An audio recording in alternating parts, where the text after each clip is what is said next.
नमस्कार दोस्तों, मैं हूं शिवोम पंडित और आप देख रहे हैं जीएस मंत्रा। इस वीडियो में हम बात करने जा रहे हैं महमूद गजनवी के बारे में। महमूद गजनवी प्रसिद्ध है भारत पर अपने 17 बार आक्रमणों के लिए। तो गजनी वंश का जो संस्थापक था वो अल्पतगीन था। गजनी वंश की स्थापना अल्पतगीन ने की थी, पहले तो ये याद रखिएगा, ठीक है।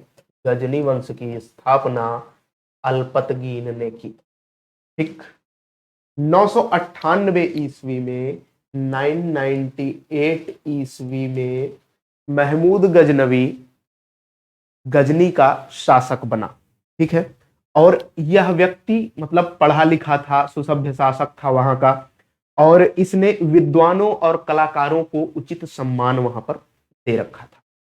अब एक प्रश्न आता है इससे कि किसने अपने सिक्कों पर संस्कृत के लेख लिखवाए।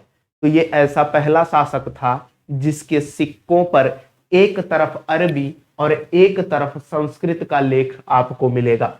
इसके सिक्कों पर एक तरफ अरबी, ठीक है, एक तरफ अरबी में और दूसरी तरफ संस्कृत में आपको लेख देखने को मिलता है। ये प्रश्न आएगा तो उत्तर आपका महमूद गजनवी होगा। भारत पर आक्रमण इसने शुरू किए सन 999 ईस्वी से, और 999 ईस्वी से 1027 ईस्वी तक, 999 से 1027 ईस्वी तक इसने 17 बार आक्रमण किए। भारत पर 17 बार इस बीच आक्रमण किए। इसका उद्देश्य आक्रमण का भारत में साम्राज्य बसाना नहीं, बल्कि भारत में लूटपाट करना था। उस समय भारत बहुत संपदा संपन्न था, तो उसकी लूटपाट करना इसका उद्देश्य था। 1026 ईस्वी में इसने, ये ध्यान रखिएगा, 1026 ईस्वी में इसने सोमनाथ मंदिर पर आक्रमण किया और लूटपाट की।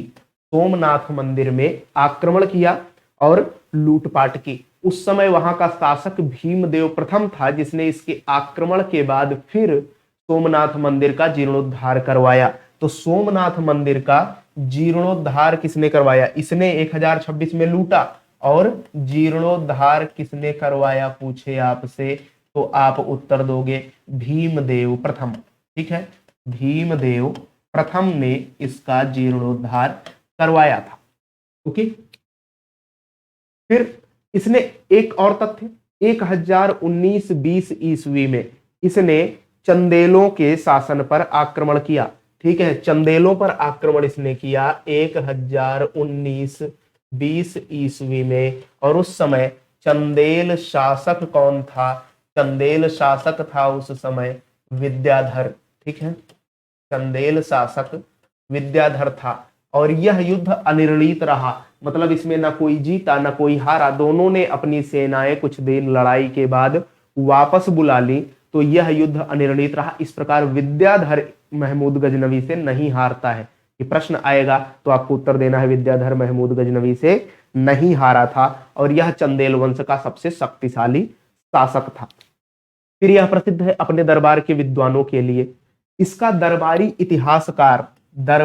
इतिहासकार कुतबी, ठीक है, दरबारी इतिहासकार का नाम क्या था?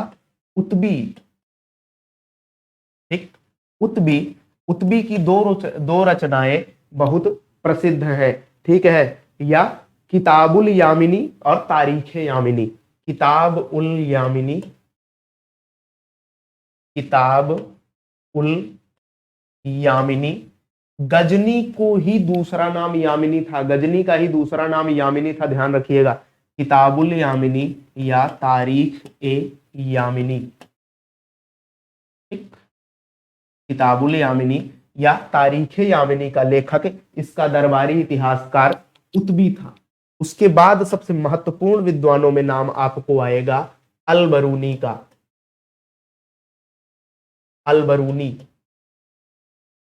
अलबरूनी की प्रसिद्ध रचना है तहकीके हिंद। अलबरूनी महमूद गजनवी के साथ भारत आया था 11वीं सदी में, और उसने एक रचना की तहकीक ए हिंद, रचना है तहकीक ए हिंद नाम से उसने रचना की। अलबरूनी खीवा या ख्वारिज्म का निवासी था। ठीक है, खीवा का या फिर आप कहें ख्वारिज्म देश का निवासी था। ठीक है, ये प्रश्न आता है अलबरूनी कहाँ का निवासी था? खीवा का निवासी था। पुराणों का अध्ययन करने वाला पहला मुस्लिम यही था, अलबरूनी पुराणों का अध्ययन करने वाला पहला मुस्लिम। ठीक है, जगह जगह पर उसने अपने लेख में पुराणों का जिक्र किया है, विभिन्न पुराणों का उदाहरण प्रस्तुत किया है। तो पुराणों का अध्ययन करने वाला पहला मुस्लिम भी अलबरूनी था। ठीक है, महमूद गजनवी के साथ आया तहकीके हिंद के नाम से, और अरबी भाषा में थी। तहकीके हिंद की भाषा क्या थी पूछेगा आपसे तो आप बताओगे अरबी भाषा थी। अन्य विद्वानों की बात करें इसके दरबार के, तो शाहनामा का लेखक फिरदौसी, शाहनामा का लेखक फिरदौसी भी इसके दरबार में था। शाहनामा की किसने रचना की? फिरदौसी ने। ठीक है, ये याद रखिएगा। दूसरी रचना, शाहनामा का लेखक फिरदौसी इसी के दरबार में था। प्लस बैहाकी जिसने तारीख सुबुक्तगीन की रचना की। तारीख ए सुबुक्तगीन का लेखक, तारीख ए सुबुक्तगीन का लेखक कौन था? बैहाकी। ये भी इसी के दरबार में था। ठीक है, बैहाकी जिसने तारीख सुबुक्तगीन की रचना की इसके दरबार में था। और उजारी जो फारसी भाषा का कवि था, इनके नाम केवल समझ लीजिए। खुरासान के विद्वान कौन? तुसी और उनसरी करके इनका नाम था।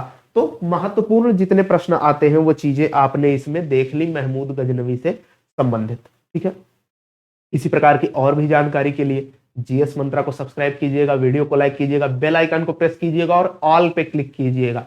ठीक है, मिलते हैं आपसे किसी और वीडियो में किसी और जानकारी के साथ। तब तक पढ़ाई करते रहिए, तैयारी करते रहिए, देखते रहिए जीएस मंत्रा। जय हिंद, वंदे मातरम।